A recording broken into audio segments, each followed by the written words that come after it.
Hello दोस्तों, साहिल blogger में आपका स्वागत है। जैसा कि आपको पता है कि पहला पार्ट आ चुका है जिसमें प्रभु राम दोबारा हनुमान जी को रावण जी के दरबार में भेजा गया, लेकिन रावण जी के साथ जो संवाद हुआ उसमें रावण जी ने लड़ाई का आह्वान किया और उसके पश्चात प्रभु श्री राम ने अंगद जी को उनके पास भेजा। उसके लिए ये दूसरा पार्ट है, प्लीज़ आप भी देखिए। जिसको मैंने आराम जान समझा वही नियम मेरे लिए आपके जान हुई। जिसको अमृत समझा वही विष के समान हुई। धोखा हुआ, छल हुआ, फरेब हुआ, मगर अब तो इस शाबत से निकलना सख्त मुहाल है। जब से इसको चुरा के लाया हूं, न मैं नींद पर सो सका, न पेट भर खा सका। बस इसी की फिराक में इसके कोरे करारे जवाब सुनता रहा और अंदर ही अंदर जलता और घूमता रहा। बाकी रही सही की कसर हनुमान जला के चला गया और मेरी इज्जत को यूं खाक में मिला के चला गया। जब उनके एक मामूली सिपाही की दिलेरी का ये हाल है तो इनकी ताकत का अंदाजा लगाना कितना सख्त मुहाल है।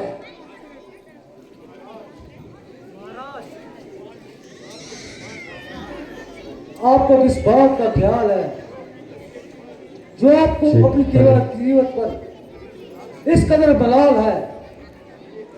मैं अजीब दिन मेरी तकदीर पर जिस बात का सवाल है वो आपको अच्छी तरह मालूम है। जब से हनुमान सबकी आंखों में धूल झोंक कर अपने आप को इस तरह साफ निकाल ले गया है, तब से मेरी तबीयत सख्त क्लेश है। और इस समय वही सवाल पेश है कि जिसके एक दूध की दिलेरी का ये हाल है तो इस किस्म की उनके पास और कितनी होगी। अफसोस और शर्म का मकाम है इतने आदरों के एक प्यासा नहीं जो पकड़ता और हनुमान चोरों की तरह लंका में फिर भी क्या तो उसने क्या कमाल किया। उसकी दिलेरी तब होती जब सामने आकर मुकाबला करता, बहुत मरता, हमें मारता या खुद मरता। मुझे ताजुब है उसने कौन सी दिलेरी खाई, आखिर भाग कर ही तो जान बचाई।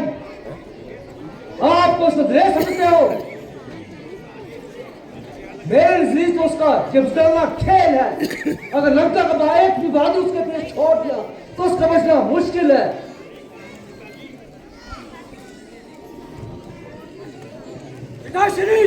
मौजूद है, आपको किसी किस्म की फिक्र करना बिल्कुल महसूद है। मैं वही मैदान हूँ जिसका हनुमान एक झटका न सह सका। अलबत्ता भागते के पीछे भागना अपनी शान के खिलाफ समझता हूँ। उसे तो मैं बिल्कुल मामूली इंसान समझता हूँ। खैर, जो कुछ हो चुका उसका क्या जिक्र करना। अब तो हमें आगे की रोकथाम का फिक्र करना है। यूं तो मुझे किसी बात का गम नहीं, क्योंकि मेरे भावना से आज इस दुनिया में मुकाबला करने में किसी में दम नहीं।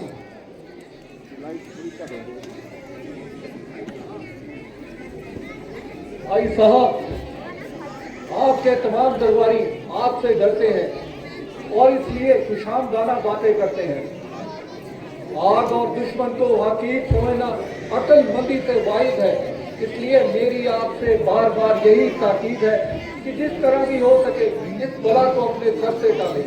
और जिसका सबसे आसान तरीका यही है कि सीता जी को श्री रामचंद्र जी के पास पहुंचाकर उनको बजाय दुश्मन के अपना दोस्त बनाओ। खामोश हो रहिए।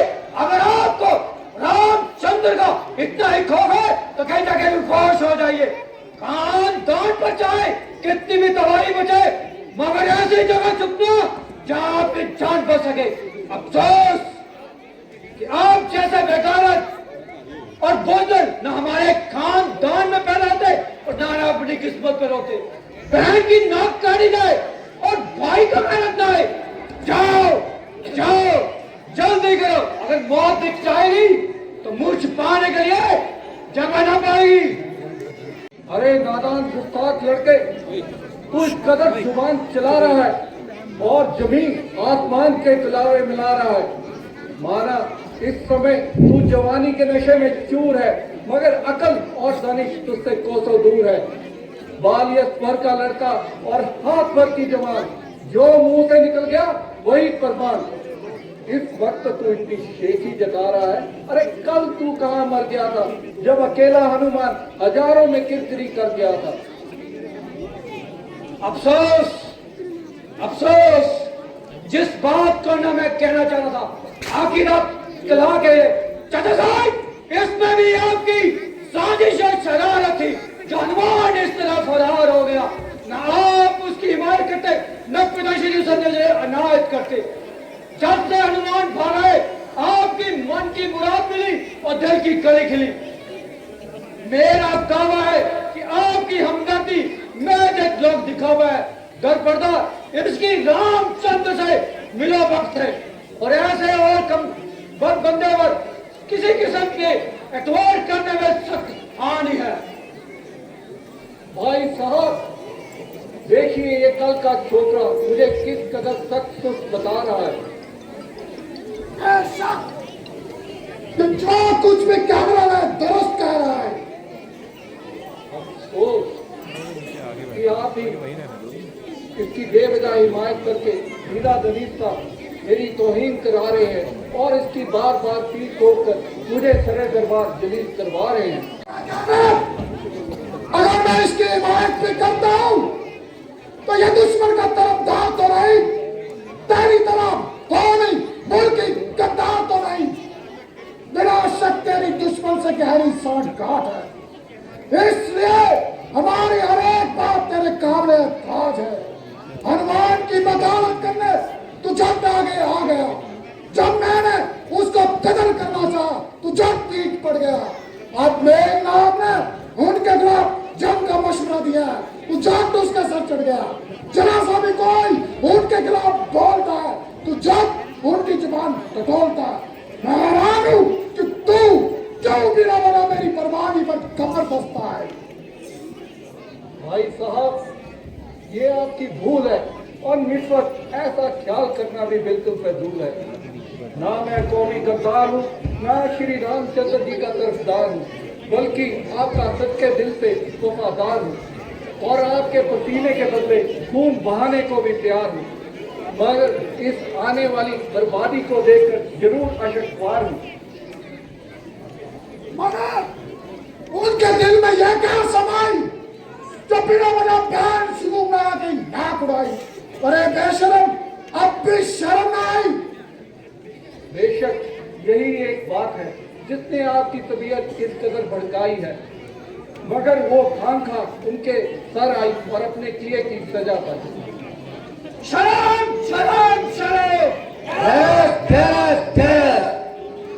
भविष्य तेरा कान खोल के सुन, तेरी निस्बत चारों तरफ से किस कदर नाराजगी का इजहार हो रहा है और हर तरफ से तुझ पर लानत का बौछार हो रहा है। मेरा हर एक बहादुर मरने मारने को तैयार है, सिर्फ तेरी ओर से इनकार है, जिससे साफ पाया जाता है कि तू सरासर दुश्मनों का तरफदार है। खामोश है, वैसे ही आपके मुशीर खुशामदीद और चापलूस है। बेशक इस वक्त तो ये आपके हाँ में हाँ ला रहे हैं, दरअसल आपको गलत रास्ते पर चला रहे हैं। वक्त आने पर यही खुशामदीद अपने मुंह से कहेंगे कि ये रावण की सख्त चलती थी, मगर हम क्या करते, हमारी कोई पेश ना चलती थी। बहुत फरमाए। अरे बाजी बक्का,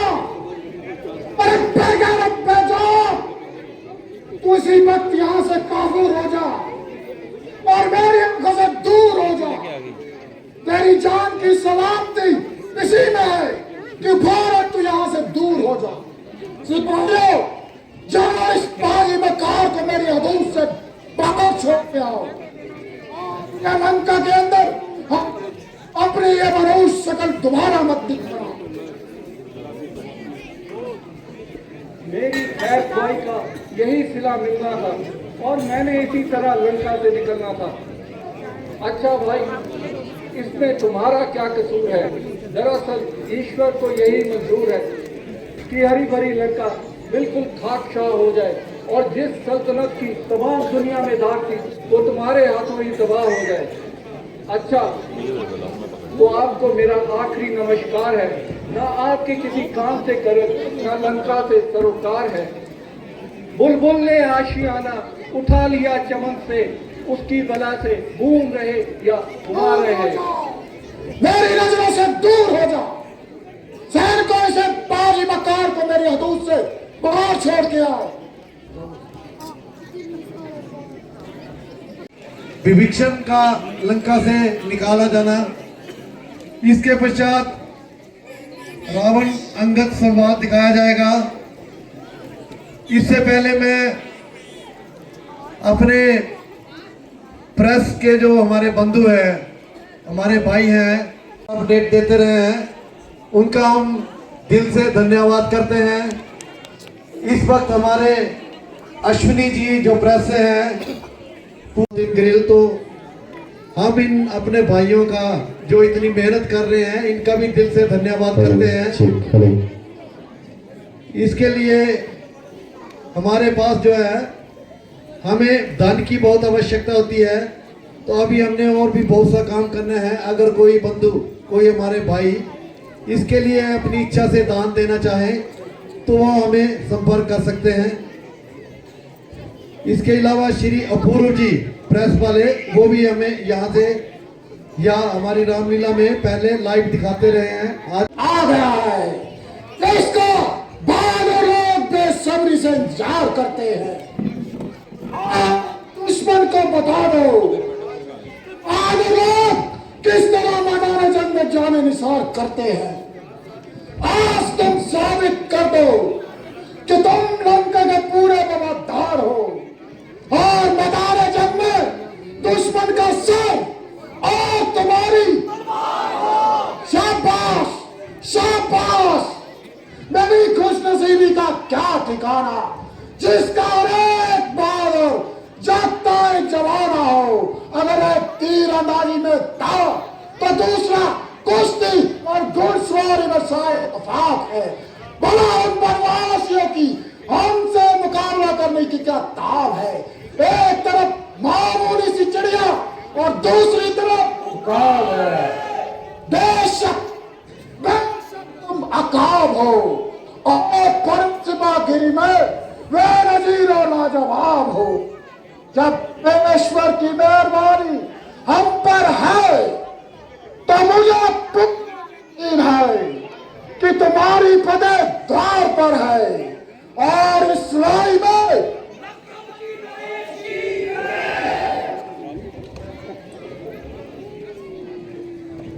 महाराज, जहां तक मेरा अनुमान है, एक और तरफ लंका के लिए हानि का सबब है। मैं मानता हूं कि राजाओं में युद्ध हुआ करते हैं और परस्पर एक दूसरे के विरुद्ध हुआ करते हैं, किंतु वे राजनीति और राष्ट्र रक्षा के लिए लड़ते हैं, ना कि आपकी भांति एक स्त्री के लिए लहू बहाते हैं। अतः मेरी विनती स्वीकार कीजिए और इस की जड़ को दूर कीजिए। कलमी का पत्थर पड़ रहे हैं और आप भी भविष्य चढ़ रहे हैं। हर एक अपनी अपनी बोली बोल रहा है। इसे देखो, वही नसीहत दे रहा है। आप तो बहुत से डरते हो या मेरा दिल टटोलते हो। सुन लो, अच्छी तरह कान खोल कर सुन लो कि मैं किसी भी तरह इस जंग से बाज नहीं आ सकता और इससे ज्यादा कुछ नहीं कह सकता।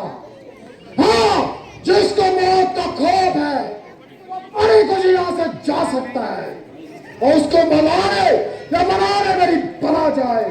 अब मेहरबानी करके अपनी इस ज्ञान गोदड़ी को बंद करो और एक किनारे बैठ के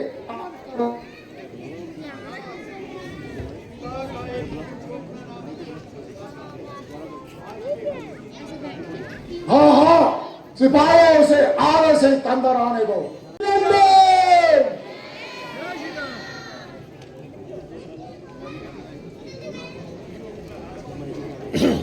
कशकिंदा राज की ओर से तुम ही आए हो, कहो क्या संदेश?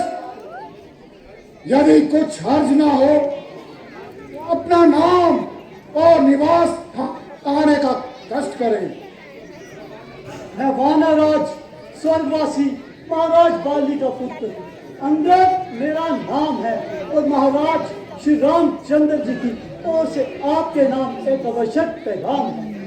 आप मेरे प्रिय मित्र बाली के अर्जमंद है, कहिए मिजाज तो आनंद है। आपकी मेहरबानी है, मगर मैंने बहुत देर के बाद आपकी ये शक्ल पहचानी है, और मुझे आपने ये जलील पेशा अख्तियार करने की क्यों ठानी है? आप मुझे कुछ ही कहें, मैं नीच अथवा पतित कहने का तब बुरा मानता हूँ, बल्कि आपकी इन सब बातों को सहन करता हुआ आपको समझाना अपना कर्तव्य जानता हूँ, क्योंकि आपके और पिताजी के न केवल गहरे संबंध थे, बल्कि एक दूसरे के बेरबा भी रह चुके। और जहाँ तक मुझे ज्ञात है, आप कुछ काल के लिए उनके यहाँ बतौर खास मेहमान भी रह चुके। इस अगाध प्रेम के कारण मुझे आपसे इतनी हमदर्दी है। अस्तु प्रथम हनुमान जी के द्वारा भारी आपदाओं की सूचना कर दी गई है। मेरे पास इतना समय नहीं कि तुम्हारी ये मुफ्त की बयानबाजी सुनूं। कुछ अपना भी हाल बयान करते हो या यूं ही व्यर्थ बातों की खींचातान कर। मुझको श्री रामचंद्र जी ने इसलिए आपके पास भेजा है कि अब भी आप इस अकारण के रक्त प्रवाह से बाहर जाएं और व्यर्थ में ईश्वर सृष्टि का लहू ना बहाएं, अन्यथा इस लड़ाई में आपको संताप होगा और लाखों निरपराधों का रक्त आपकी गर्दन पर पाप होगा। अतः मेरी आपसे ही ताकीद है, इस साधारण सी बात के लिए इस प्रकार खून बहाना बुद्धि के विपरीत है। इसलिए अभी समय है कि आप इस संहार को थोड़ी देर के लिए खूंटी पर टांगे और सीता जी को श्री रामचंद्र जी के पास पहुंचाकर उनसे अपने अपराध की क्षमा मांगे। यद्यपि वे आपसे सख्त नाराज है, तथापि बड़े सरल स्वभाव के और मन के साफ है। मैं आपको विश्वास दिलाता हूँ कि आप आइंदा के लिए अपना मन बुराइयों से साफ कर लेंगे तो मैं आपका अपराध तुरंत माफ कर देंगे। इत्मीनान के लिए मैं इस बात का जिम्मा लेता हूँ कि आप एक बार हाँ कीजिए, मैं ही उनकी ओर से क्षमा का वचन देता हूँ। जरा अपनी जवान सवाल जो इतनी ताकत लगाई है कि तुझको तेरी मौत यहाँ खींच लाई है, और तेरे जैसे नालायकों का तो जिंदा में शुमार है, जो कि अपने बाप के कातलों से बदला लेना एक तरफ, उल्टा ही खिदमतगार है। और बेशरम तेरी तो जिंदगी में हार है। तेरे जैसे कपूर से यदि पानी बेऔलाद मर जाता तो ठीक होता, ताकि उसकी आत्मा इस कदर संताप न उठाती। मैं सच कहता हूं, यदि तेरे जैसा पाजी मकान मेरे खानदान में पैदा होता तो अब कब का दूसरे जहान में होता। अफसोस बाप आंखों के सामने मारा जाए और बेटा का तमाशा देखे। तुम मरना लायक, तुम अरे नालायक, जिस कुल में पैरा तेरे जैसा लाल हो, बाप के कातिल का अफसोस जो दलाल हो, ऐसा कुल क्यों न कर दुनिया से पामाल हो। स्त्री के वास्ते आई जिसने जान ली, और बेशरम पैरा तूने भी उसकी सेफ्टी की ठान ली। अभिमान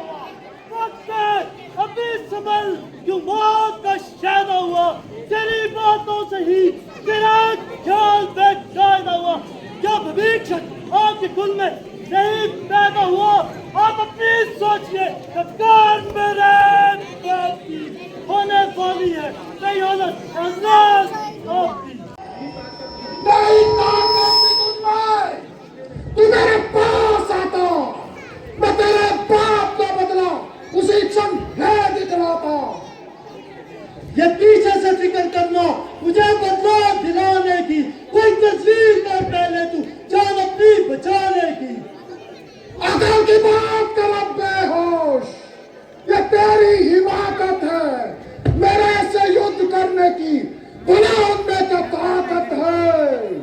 नकारिता तकब्बुर ये जहां इतराज फानी है, तेरे से हवा न गुजरे न बाकी कुछ निशानी है। पर आप दूर हो जा, वक्त क्यों कान खाए, अरे तेरे जैसे बच्चे तो मैंने आज तक पढ़ाए हैं। आए होंगे कभी शायद थे जिस दिन आपे में, मगर अब अकल मारी जा चुकी है आखिर रापे में। जवाब करो तो जाहिल, जब अब तक लगाई है, अरे किसी अकल वाले ने तुझको अकल भी सिखाई है। अकल होती तो क्या था, अकल का ही तो रोना है, दोनों की शकल के ठोक लंकाने होना। अरे मूर्ख, तुझको किसी ने अकल भी सिखाई है या तूने यूं ही पशुओं में उम्र गंवाई है। हाँ हाँ, अब ख्याल आया कि अकल सिखाए कौन, पढ़ाए कौन। बाप का साया तो सर से जाता रहा और फिर तेरी चचा को तेरी क्या फिक्र, वो तो तुझसे अपनी चाकरी करवाता रहा। और ये चचा भी कौन, अकल का दुश्मन भला, जिसने अपने ही भाई का रक्त पिया, उसने कब तेरी पढ़ाई का जिम्मा अपने सर लिया। हाँ, उसे तेरे जैसा मुफ्त का दास जरूर मिल गया। अरे नारायण, अब भी वक्त है, अगर तू उस दुष्ट चाचा की गुलामी से बचना चाहता है ना, तो हाँ मेरे साथ दिन, मैं तुझे अपनी सेना में विशेष पद दूंगा और थोड़े दिनों में रामचंद्र से तेरे बाप का बदला दिलाकर तुझे किष्किंधा का युवराज बना दूंगा। इस युद्ध में मारा जाएगा, अगर बच भी गया तो सारी उम्र उस दुष्ट चाचा की गुलामी ही करता रहेगा। खैर मैं तो बदतमीज ही सही, किंतु अकल ठिकाने आपकी भी नहीं। जो कोई गंभीर अथवा उपयुक्त उत्तर देने की जगह दूसरों के घर के झगड़े छेड़ दिए और निष्काम गए मुद्दे उखेड़ दिए।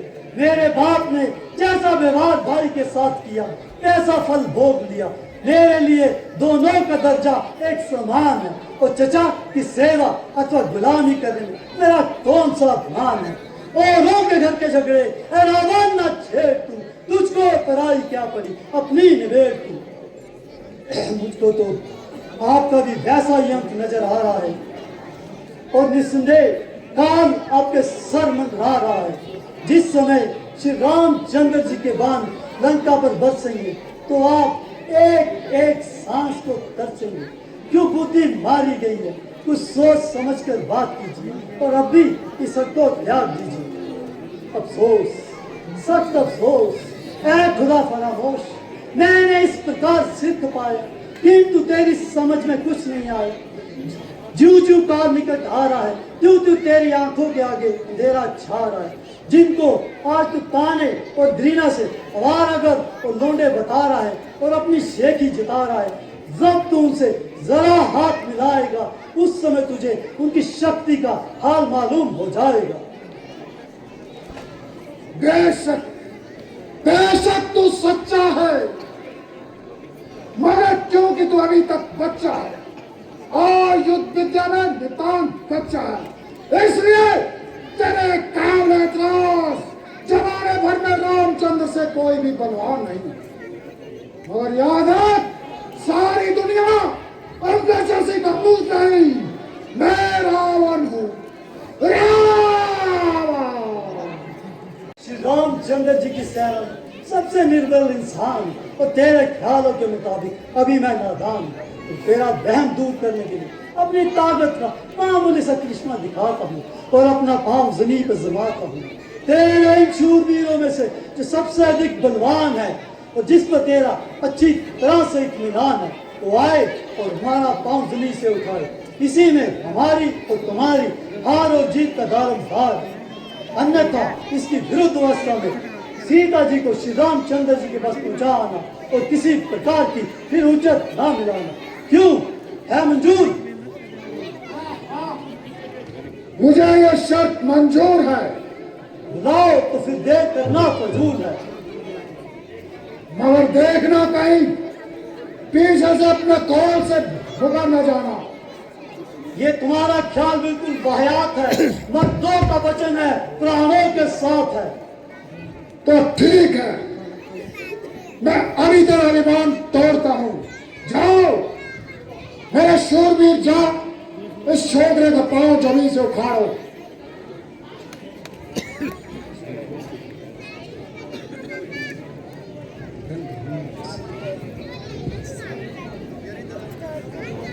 चाचा ने मेरी बातों को ताकत का साथ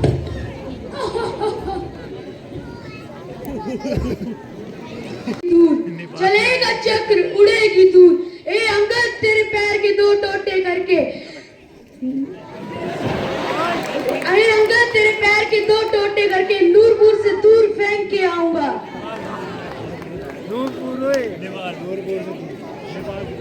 मैदानी जंग में आएगा तो देखा जाएगा। जो भी मेरी नजरों में देखेगा वो मारा जाएगा।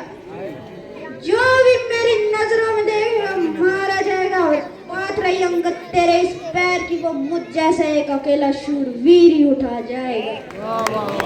रुका रुका भी एक और चीज बाकी है कि मेरी जान बिना लगाम का घोड़ा है, कभी रुकेगा नहीं। कि मेरी जान बिना लगाम का घोड़ा है, रुकेगा नहीं। मेरी जान, मेरा नाम पुष्पा है, कभी झुकेगा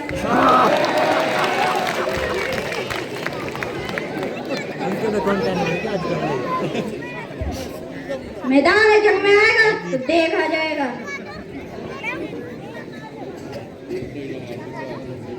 उठा भी दूं, चढ़ा भी दूं, तेरे पैर ऊं काट के तो रावण के चांदों में बिछा भी दूं।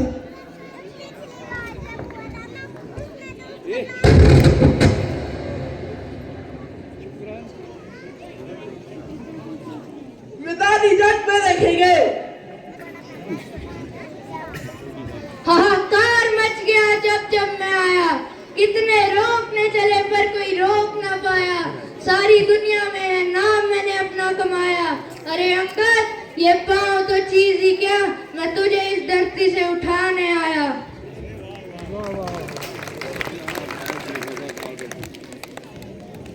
मैदान जंग में आएगा तो देखा जाएगा।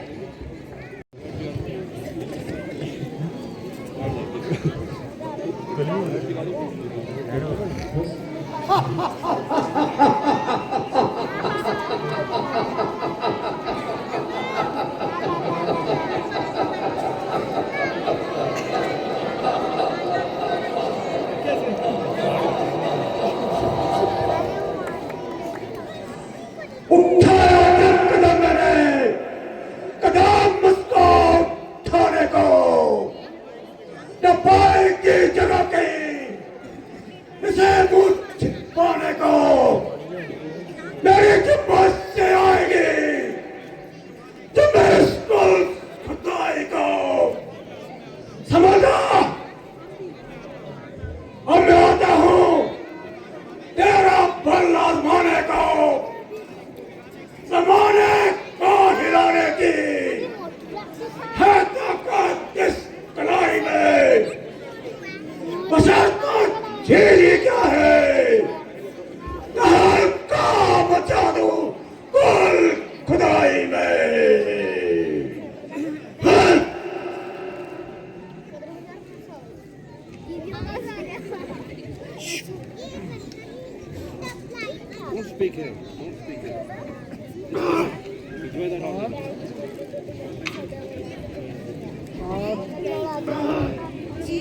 जंग मैदान में आएगा ध्यान से पाँव करना, वीरता के जोर दिखाओ।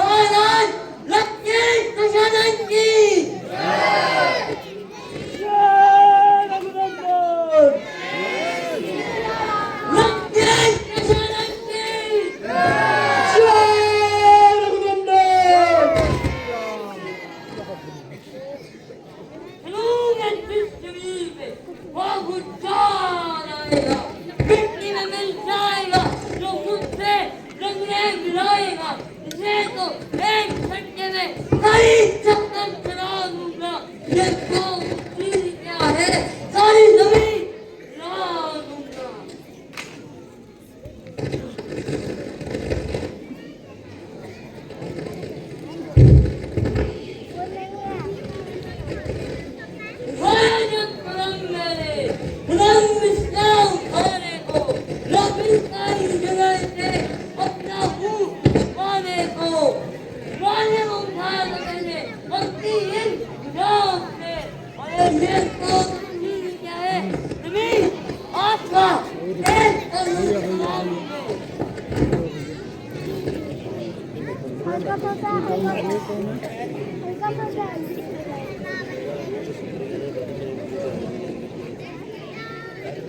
मैदान में आएगा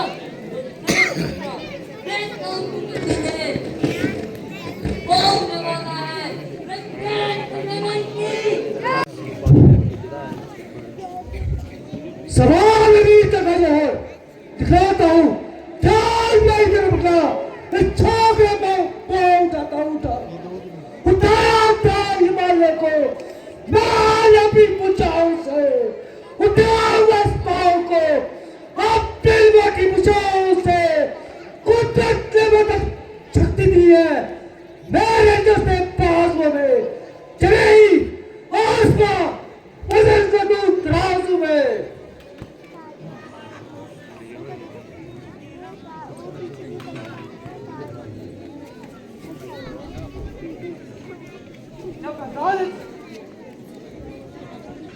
जब मैदान जंग में आएगा तो देखा जाएगा तू कितनी देर अपने पाँव चढ़ाता है और अपने चाचा को साथ में लेके आना।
जब मैं 11 साल का था ना तब यमराज मुझे लेने आना चाहता था और जानता है मैंने क्या किया?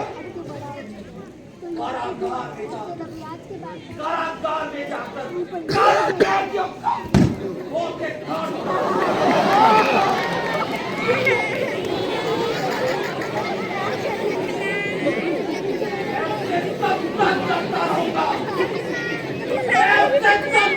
रहूंगा जब तक उसे जीत नहीं जाता।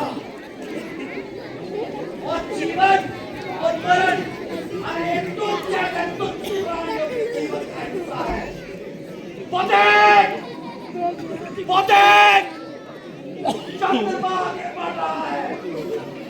जैसे ही पृथ्वी और सूरज के बीच को पटा डालेगा तो मेरे ऊपर से मौत का ये साया हमेशा के लिए हट जाएगा। आज उस यमराज को भी मुझसे हारना होगा और यमराज को भी मुझसे हारना होगा। अगर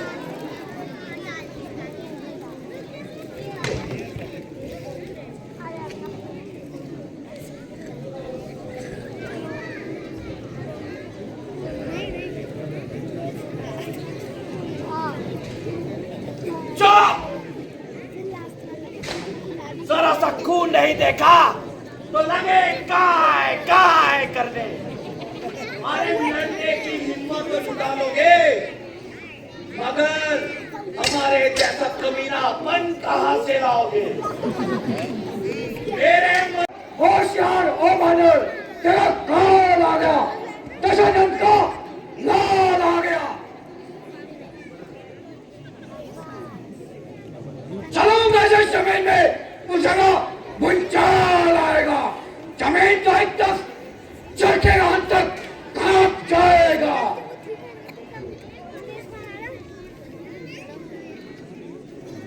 इसे तो एक ही झटके में कई चक्कर खिला दूंगा। पांव तो बशर क्या चीज है, इतनी जमीन तक हिला दूंगा।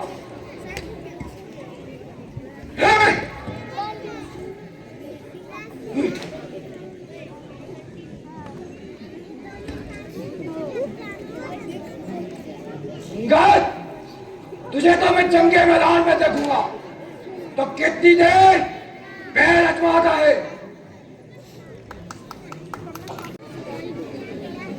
इस छोकरे का विमान तोड़ के इसका पांव जमीन से उखाड़ के फेंक दो।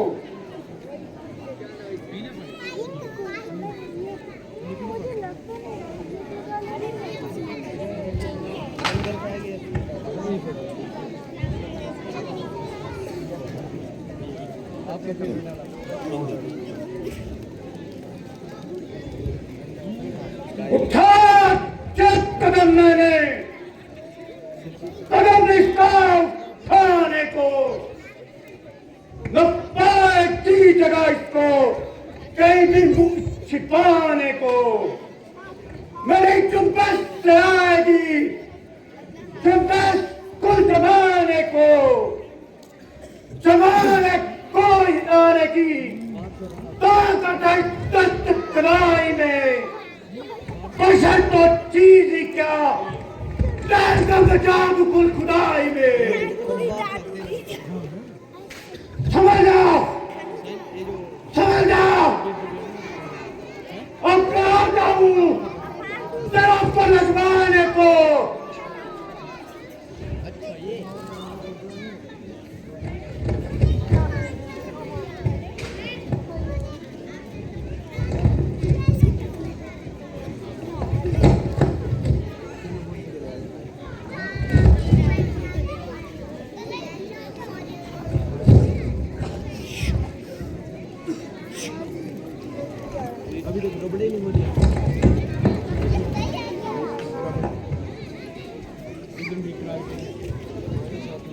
झुकेगा नहीं।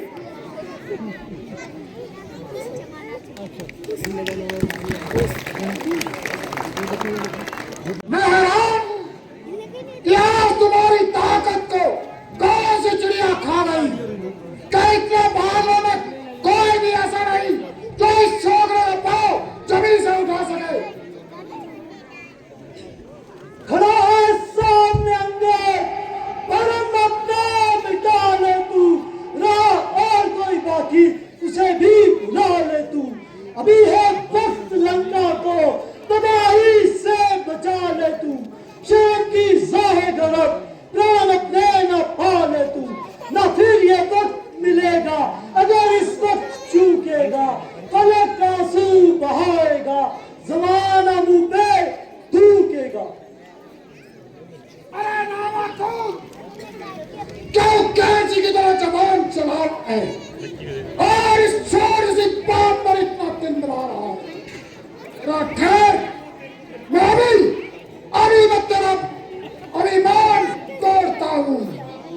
बात चीज ही क्या, मैं तेरा वजूद ही इस पृथ्वी से उखाड़ फेंकूंगा। अपना जितना जोर है बना ले और अशुदा पाव आजमा ले। बस माफ रखिए, इस तरह से मामला साफ नहीं हो सकता। मेरे पांव पड़ने से आपका कसूर माफ नहीं हो सकता। यदि आप अपने किए पर इतना पछताते हैं और अपना कसूर माफ करवाना चाहते हैं तो अपना शीश श्री रामचंद्र जी की खिदमत में लगाएं। यदि आवश्यकता हुई तो मुझे तुम्हारी सिफारिश करने से इनकार नहीं, मगर खुद माफ करने में इख्तियार नहीं। तेरी भलाई इसी में है, तू क्यों से फौरन चला जा और मुझको अपनी मनुष्य शकल दोबारा गंगा में मत गाना। मैं तेरी इस बहुधा बकवास का जवाब जवान से नहीं बल्कि तलवार से दूंगा। मैं देखूंगा मैं देखूंगा कि मैदान जंग में तू कितनी देर पाव आजमाता है। तेरी सरासर हिमाकत है। जिन भाइयों के भरोसे तू कूद रहा है उन्हें सिर्फ बातें बनाने की ताकत है। खैर, यदि तुझे तेरी तलवार का विमान है तो हमारी ओर से भी जंग का ऐलान है। जय